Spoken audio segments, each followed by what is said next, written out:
قرآن وہ کتاب ہے جو درس انقلاب ہے،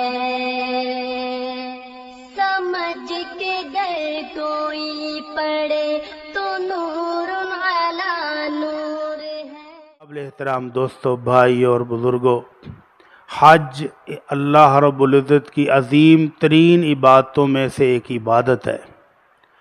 نبی کریم صلی اللہ علیہ وسلم فرماتے ہیں بنی الاسلام علی خمس، اسلام کی بنیاد 5 چیزوں پر ہے۔ شہادت اللہ الہ الا اللہ، اس بات کی گواہی دینا کہ میرا سب کچھ میرا اللہ ہے، میری ہر قسم کی عبادت، میرا جینا اور میرا مرنا اللہ کے لیے ہے۔ وَأَنَّ مُحَمَّدًا عَبْدُهُ وَرَسُولُهُ، اور اس بات کی گواہی دینا کہ محمد صلی اللہ علیہ وسلم اللہ کے بندے اور اس کے رسول ہیں۔ وَإِقَامَ الصَّلَاةِ وَإِيتَاءَ الزَّكَاةِ، نماز کو قائم کرنا، زکوٰۃ دینا۔ وَصَوْمَ رمضان وَحَجُّ الْبَيْتِ، رمضان کے روزے رکھنا اور حج بیت اللہ کرنا۔ تو یہ اسلام کے ان 5 رکنوں میں سے ایک رکن ہے۔ اس کو اسی طرح ادا کریں گے جس طرح آمنہ کے لال صلی اللہ علیہ وسلم نے ادا کیا ہے، پوری نیت کے ساتھ، عبادت کے شوق کے ساتھ، تو پھر ہی ثواب ہوگا۔ اور اگر مرضی اپنی کی، من مانی اپنی کی، پیکج اپنے ہیں، خرچہ اپنا ہے، محنت اور مشقت بھی اپنی ہے، اور سنت طریقہ چھوڑ دیا تو پھر مسئلہ ہی مسئلہ ہے۔ اگر اپنی من مانی ادائیگی میں بھی کر لی تو پھر ثواب بھی پھر اپنے پاس سے لے لیں۔ اللہ کے رسول صلی اللہ علیہ وسلم نے اماں عائشہ رضی اللہ تعالی عنہا سے کہا تھا اجرکی علی قدر نسبکی و نفقتکی، عائشہ ثواب ملے گا جتنا خرچ کرتی ہو اس کے حساب سے اور جتنی محنت کرتی ہو اس کے حساب سے، لیکن اگر محنت ہو گئی سنت کے بغیر تو پھر فائدہ کوئی نہیں ہے۔ اور اگر سنت کے مطابق گھر سے نکلا ہے اور مکہ نہیں بھی پہنچ پاتا تو پچھلے جمعے آپ نے سنا تھا آمنہ کے لال صلی اللہ علیہ وسلم کی گارنٹی ہے من خرج حاجا فمات کتب لہ الی یوم القیامت اجر الحاج، اگر کوئی حاجی اللہ کے رسول کی سنت کے مطابق گھر سے نکلتا ہے اور رستے میں اللہ کا وعدہ پورا ہو گیا، وفات پا جاتا ہے، تو قیامت تک اللہ اس کے لیے حاجی کا اجر و ثواب لکھتے رہتے ہیں۔ اور اللہ کے نبی صلی اللہ علیہ وسلم نے فرمایا تھا والحج المبرور لیس لہ جزاء الا الجنہ، جو حج اللہ قبول کر لے اس کی جزا بھی پھر جنت سے کم کوئی نہیں ہے۔ تو اتنا بڑا عمل جب ہم گھر سے کرنے کے لیے نکلتے ہیں تو پھر طریقہ تو سیکھنا بنتا ہے نا، طریقہ تو سیکھ کر جانا چاہیے۔ آپ ہر اس بندے کو جو حج کرنے جا رہا ہے اس کو ذرا چیک کر لیں، دوست ہے، رشتہ دار ہے، اس کو پوچھیں حج کا طریقہ آتا ہے؟ وہ کہتے یار کر لیں گے بڑے ٹور کے ساتھ، وہ جیسے لوگ کریں گے ویسے میں بھی کر لوں گا۔ غلط بات ہے۔ اس وقت تو آپ نے نہیں کہا کہ جب آپ پیکج لے رہے تھے کہ جو حاجی لین کے میں بھی لے لوں گا، اس وقت تو آپ نے 100 بندے سے پوچھا ہوگا پیکج کیڑا صحیح رہے گا، کس جہاز کی میں ٹکٹ خریدوں، ہوٹل کون سا ہونا چاہیے، ہوٹل کے اندر سہولتیں کون سی ہونی چاہیے، یہ ساری چیزیں آپ نے کچھ 100 بندوں سے پوچھی ہیں، اور حج کا طریقہ کسی ایک سے بھی نہیں پوچھا۔ تو حج کا طریقہ سیکھ کر جائیں، اللہ تعالیٰ آپ کے حج اور عمرے کو قبول فرمائے۔ اللہ رب العزت فرماتے ہیں وَأَتِمُّ الْحَجَّ وَالْعُمْرَةَ لِلَّهِ، لوگوں حج اور عمرہ مکمل کرو۔ کن کو حکم ہو رہا ہے؟ وَلِلَّهِ عَلَى النَّاسِ حِجُّ الْبَيْتِ مَنِ اسْتَطَاعَ إِلَيْهِ سَبِيلًا، ہر بندے پر حج فرض نہیں ہے، یہ بھی اللہ کی خاص رحمت ہے، اس کی مہربانی ہے، اس کا فضل ہے کہ ہر بندے پر حج اس نے فرض نہیں کیا۔ حج صرف اس بندے پر فرض ہے جس کے پاس مالی طاقت ہو اور تندرستی اور صحت موجود ہو، جس کے پاس صحت نہیں ہے اس پر بھی فرض نہیں ہے۔ اللہ کے رسول صلی اللہ علیہ وسلم کے پاس ایک خاتون آئی، اللہ کے نبی میرا والد بہت بوڑھا ہے، اتنا بزرگ ہے کہ سواری کے اوپر بیٹھ بھی نہیں سکتا، مکہ پہنچنا تو بہت دور کی بات ہے. تو کیا میں اپنے والد کی طرف سے حج کر دوں؟ آپ نے فرمایا اگر تیرے والد پر قرض ہو تو ادا کرو گی؟ کہنے لگی اللہ کے نبی ضرور کروں گی. تو فرمایا یہ بھی اللہ کا قرض ہے تم ادا کر دو. تو جس بندے کے پاس پیسہ ہی نہیں ہے وہ تو سمجھ ہمیں آ ہی جاتی، جس کے پاس پیسہ نہیں وہ کیسے جائے گا؟ وہ نہیں جا سکتا. تو خواتین کے لیے تیسری شرط ہے کہ ان کے ساتھ ان کا خامد ہو، ان کا بھائی ہو، ان کا بیٹا ہو، ان کا بھتیجا ہو، ان کا بانجا ہو، ماموں ہو، چچا ہو، جو ان کے ولی ہیں، جو ان کے محرم ہیں، ان میں سے کوئی ایک ساتھ ہو تو وہ حج پر جا سکتی ہیں، وگرنہ مت جائے. شوق بہت ہے ویج میں کمیٹیاں پا کے پیسے کٹے کتنے ہوں، میں محرم دے پیسے کتوں لے آواں؟ ہوتا ہے نا، خواتین کمیٹیاں ڈال کے اپنے پیسے کٹھے کر لیتی ہیں اور خاوند کی رقم ساتھ موجود نہیں ہے. بھائی بھی ساتھ نہیں جا سکتا، بیٹا بھی نہیں جا سکتا. تو پھر ٹریول ایجنٹ کیا کرتے ہیں؟ کوئی گروپ جا رہا ہے تو انہوں نے خالہ بنا دیندے نے، یہ خالہ ہے ان کی، یہ ان کی بہن ہے، یہ ان کی بیٹی ہے. تو یہ شریعت کے ٹوٹلی خلاف ہے، جرم ہے. اللہ کے نبی صلی اللہ علیہ وسلم نے کسی بھی خاتون کو 3 دن کا سفر، 3 دن کا سفر کا مطلب کیا ہے؟ اللہ کے نبی صلی اللہ علیہ وسلم کے دور میں اونٹ 30 کلومیٹر تقریباً ایک دن میں طے کرتا ہے. 30 دن کا سفر کا مطلب 90 کلومیٹر اکیلی سفر کرے تو یہ اس کے لیے جائز نہیں ہے. ہاں پاکستان کے اندر ہے، بس کے اندر دوسری سواریاں بھی ہیں تو بوقت ضرورت ایمرجنسی میں وہ سفر کر سکتی ہے. اور حج عمرے کا 30-40 دن کا سفر بغیر محرم کا چلے جائے کہ محلے کی چاچیاں بھی نال نے، ماموں بھی نال نے، وہ میرا بھرا بنیا ہے، ٹوٹلی غلط ہے. اس طرح کا عمرہ اور حج وہاں جا کر کریں گے قبول ہو جائے گا، لیکن یہ سفر کی بنا پر گناہگار ہوگی وہ عورت جو اس طرح کے محرم بنا کر جاتی ہے. اور پھر وہاں پر جا کر جو مسائل بنتے ہیں اللہ کی پناہ ہیں، تو اس لیے بچنا چاہیے. تو اللہ کے نبی صلی اللہ علیہ وسلم کی شریعت کیا کہتی؟ حج کس پر فرض ہے؟ ہر عاقل بالغ مسلمان شخص پر حج فرض ہے. یہ شرطیں دھیان سے سنیں، عاقل بالغ مسلمان اور جس کے پاس جانے کا خرچہ ہے اور جو صحت مند ہے. 5 شرطیں ہوں گی تو حج فرض ہوگا، وگرنہ نہیں. عاقل نہیں ہے، اس کو سمجھ ہی نہیں ہے کہ حج کیا ہے، عمرہ کیا ہے. اس کو پکڑتے ہیں وہ گر جاتا ہے، اس کو اٹھاتے ہیں وہ لیٹ جاتا ہے، اس کو پتہ ہی نہیں نماز کیا ہے، حج کیا ہے. اس کو بھی ساتھ لے جاتے ہیں کیونکہ ہمارے پاس پیسے ہیں، ٹکٹ ہم خرید سکتے ہیں، ہوٹل کا کمرہ بھی خرید سکتے ہیں، بلکہ اس بچے کو سنبھالنے کے لیے 2 ملازم بھی ساتھ لے جا سکتے ہیں، اس کو بھی لے جائیں گے، چلے کوئی بات نہیں، اس کا بھی حج ہو جائے گا. نہیں، اللہ کے نبی صلی اللہ علیہ وسلم نے ایسے بندے پر حج فرض کیا ہی نہیں ہے. اس کو مت لے جائیں، ایسے زحمت، ایسے ان کو لے جا کر تکلیف دینے والی بات ہے، اور جو اس کے سنبھالنے والے ان کو بھی تکلیف دینے والی بات ہے. تو ایسے شخص پر جس کی عقل ٹھکانے نہیں ہے، جو کام نہیں کر رہی، جس کو سمجھ بوجھ نہیں ہے، اس پر حج بھی فرض نہیں ہے. نمبر 2، بالغ شخص. بالغ کو کب ہوتا ہے؟ بچے کی جب مونچھیں اگ گئیں تو وہ بالغ ہو جاتا ہے، جب اس کی داڑھی اگ گئے بالغ ہو جاتا ہے، جب اس کو احتلام ہونا شروع ہو جائے تب وہ بالغ ہو جاتا ہے. اور بچیاں جب ان کو مینسز آنے شروع ہو جائیں تو وہ بالغ شمار ہوتی ہیں. اور اگر یہ دونوں نشانیاں ظاہر نہ ہوں، نہ بچے کی داڑھی اگی ہے، نہ مونچھیں اگی ہیں، نہ اس کو احتلام آیا ہے، نہ بچیوں کو مینسز آئی ہیں، تو پھر 15 سال کی عمر ان کے بالغ ہونے کی طے کی ہے فقہائے اسلام نے. کیسے؟ جنگ بدر کے اندر حضرت عبداللہ بن عمر کہتے ہیں مجھے پیش کیا گیا، اللہ کے نبی میں بھی جہاد پر جانا چاہتا ہوں. آپ نے کہا تیری عمر کتنی؟ کہنے لگے 14 سال. آپ نے فرمایا تو ابھی چھوٹا ہے، چل کر بر بھاگ جا گا واپس. اور جنگ احد میں 1 سال کے بعد مجھے پھر پیش کیا گیا. اللہ کے نبی بڑا شوق رکھتا ہے عبداللہ تلوار بھی چنگی چلا لینا ہے. تو عبداللہ جائے، پوچھا کتنی عمر ہے؟ کہا 15. تو کہا ٹھیک ہے اب تو بڑا ہو گیا، چل جا.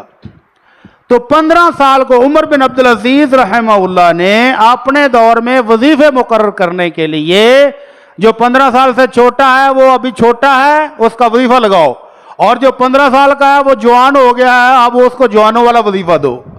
تو یہ ہے حد بالغ ہونے کی. تو 15 سال کا بچہ بالغ شمار ہوتا ہے، اس کو آپ لے جا سکتے ہیں.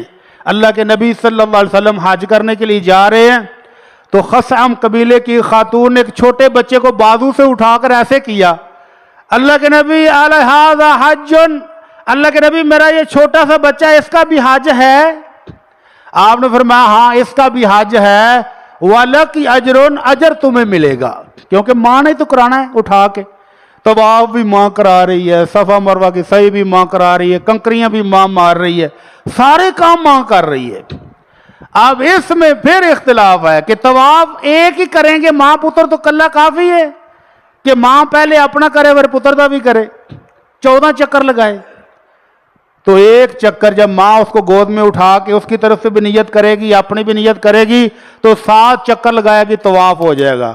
صفا مروہ کی صحیح بھی دونوں کی اکٹھی ہو جائے گی. البتہ کنکریاں مارتے وقت وہ ڈبل مارے گی، اپنی بھی اور بچے کی طرف سے بھی، تو بچے کا حج ہو جائے گا. لیکن جب یہ بالغ ہوگا، 15 سال کا ہوگا، تو ابھی اس کا فرضی حج رہتا ہے. یہ اس کا نفلی حج تھا جو بچپن میں ہو گیا، اور فرضی حج اس کا رہتا ہے جب یہ بالغ ہوگا، جب جوان ہوگا، تب یہ عمرہ اور حج دوبارہ کرے گا تو ادائیگی ہوگی، وگرنہ ابھی اس کے ذمے ہے. اور اگر اسی طرح ذمے رہتے رہتے دنیا سے چلا گیا تو بزرگ موجود ہیں، بزرگوں نے ٹالتے رہے اگلے سال جاواں گے، اس تو اگلے سال جاواں گے، بچیاں دے ویاہ کر لیے، ذرا شادیاں ہو لین، فیکٹری بنتی پئی ہے، دفتر بنتا پیا، کاروبار ذرا ریڑھ لوے نا پھر جاواں گے. اور بزرگ اللہ کے پاس چلے گئے تو بزرگوں کا فرضی حج ان کے ذمے قرض ہے، وہ اولاد اس کی پراپرٹی سے ادا کر دے تو والدین کی طرف سے ادا ہو جائے گا، بشرطے کہ پہلے اولاد نے اپنا حج کیا ہو. تو یہ ہے 2 شرطیں، عاقل ہونا، بالغ ہونا، اور تیسری شرط کیا ہے؟ جڑے سوندے پے جی اٹھ پو، آج بڑی نیندر آمدی پئی ماشاءاللہ، حالی تو موسم گرم ہویا ہی نہیں پورا تو تسی سون لگ بھی پے جے. ہاں جی اٹھ جاؤ. تیسری شرط ہے مسلمان ہونا، اور بیت اللہ کے اندر مشرکین کا داخلہ بند ہے. اللہ کے نبی صلی اللہ علیہ وسلم نے سن 9 ہجری میں حضرت ابو بکر صدیق رضی اللہ تعالی عنہ کو امیر حج بنا کر حج کرنے کے لیے بھیجا، اور اس وقت تک ابھی مشرک بھی حج کرنے آتے تھے، بت پرست بھی آتے تھے، قبر پرست بھی آتے تھے، اور ننگے حج کرنے کا رواج بھی موجود تھا. خواتین کو کہتے تھے تم کپڑے اتار کر حج کرو، ایسے ٹور بنایا ہوا تھا چودھریوں نے.